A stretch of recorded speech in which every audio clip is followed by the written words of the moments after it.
కృష్ణానది గోదావరి జలాల్లో మన వాటాల సాధనలో రాజీ పడే సమస్యనే లేదు.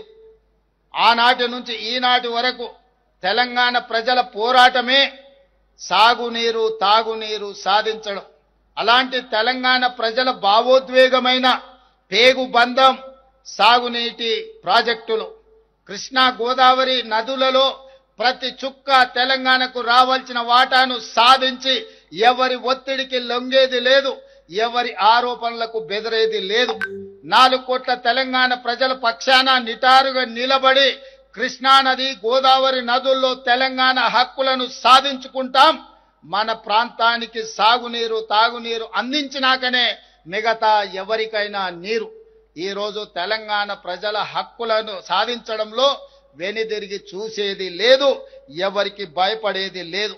ప్రభుత్వం ఈ విషయంలో వ్యూహాత్మకంగా వ్యవహరించడమే కాదు, ఎత్తుగడలతో నిర్ణయం తీసుకుంటుంది. ఎవరు ఎత్తులేసినా ఆ ఎత్తులను చిత్తు చేసి ఎవరు విష ప్రచారం చేసినా వాళ్ళను తిప్పుకొట్టే బాధ్యత 4 కోట్ల తెలంగాణ ప్రజలు తీసుకోవాలి.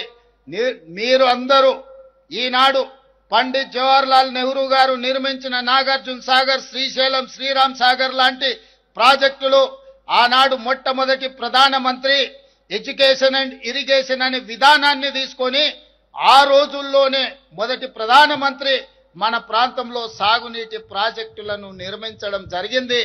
ఈ రోజు ప్రపంచ దేశాలకు ఆదర్శంగా నిలబడ్డ ప్రాజెక్టులు ఏవైతే ఉన్నాయో నాగార్జున సాగర్, శ్రీశైలం, శ్రీరామ్ సాగర్ లాంటి ప్రాజెక్టులు కాంగ్రెస్ పాలనలో నిర్మించినాం. కానీ గత పాలకులు నిర్మించిన ప్రాజెక్టు 1,00,000 కోట్ల రూపాయలు ఖర్చు పెట్టిన ప్రాజెక్టు కట్టడం కూలడం 1,00,000 కోట్ల రూపాయలు గోదావరిలో కలవడం మన కళ్ళ ముందే జరిగిపోయింది. కాబట్టి ఈ రోజు దృష్టి మరల్చడానికి కొంతమంది కొన్ని సెంటిమెంట్లను రగల్చి తద్వారా రాజకీయ ప్రయోజనం పొందాలని ఏదైతే చేస్తున్నారో ఈ కుట్రను తిప్పికొట్టవలసిన బాధ్యత తెలంగాణ రైతాంగం మీద ఉన్నది. ఆనాడు ఈ ప్రాజెక్టులు నిర్మించిన కాంగ్రెస్ ప్రభుత్వానికి పూర్తి బాధ్యత ఉన్నది, అవగాహన ఉన్నది. పరిపాలనలో అనుమతులు తెచ్చుకోవడానికి అవసరమైన ప్రణాళిక ఉన్నది. ఈ ప్రణాళికలను అన్నిటిని కూడా అమలు చేసే చిత్తశుద్ధి, ధైర్యము ఈ ప్రభుత్వానికి ఉన్నదని నేను తెలియజేయడానికి సంతోషిస్తున్నాను. ఎవరు ఎన్ని కుట్రలు చేసినా కుట్రలను ఛేదించుకొని గోదావరి నదీ జలాలలో రావాల్సిన వాటాను సాధిస్తాం.